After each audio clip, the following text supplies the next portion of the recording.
someone's saying that last year we said that they didn't need to disable their antivirus software anymore when installing, but this year we're telling them to disable it all over again. So what's the story with that? I don't know who would have said that. I know that tech support at SolidWorks will tell you you don't need to disable your antivirus. I've heard so many different stories that I went straight to the product definition manager of the SolidWorks installation manager. So SolidWorks installers, the guy who's in charge of the programmers, the guy who really knows how it works, told me disable your antivirus no matter what. So whenever I speak, I definitely tell you disable your antivirus.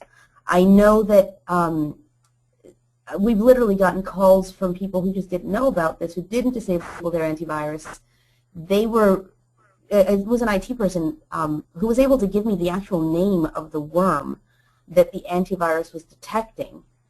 And it wasn't a worm, it was actually a file that had a worm signature that was a known file to be necessary in the SolidWorks upgrade or installation.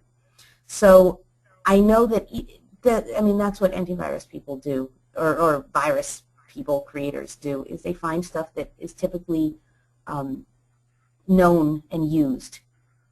So yes, I would definitely say if you need to unplug your system from the network, but disable your antivirus, because they're purposely trying to make things look safe that are not on the virus end of things. And on the antivirus end of things, they're purposely trying to stop potentially unsafe things that are safe. Yeah, like I said, there's two different schools of thought. If you go to the SolidWorks official website, they'll give you a list of kind of tested antiviruses, just like they've tested the graphics card. But on the other side of it, whenever people call with weird installation problems, like they've installed and like one little bit of it fails or they get a weird error, usually one of the first things we check is the antivirus and then disable it and try it again. So yeah, so if you disable it right off the bat, you're probably saving yourself a little bit of time. Yeah. In fact, we actually call that a safe repair of your installation.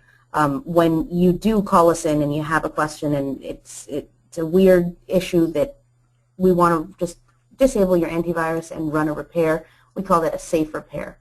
And I would say 95% of the time, that's exactly what it is. It's the antivirus that blocked some DLL from being registered upon reboot or blocked some registry key from being written upon reboot.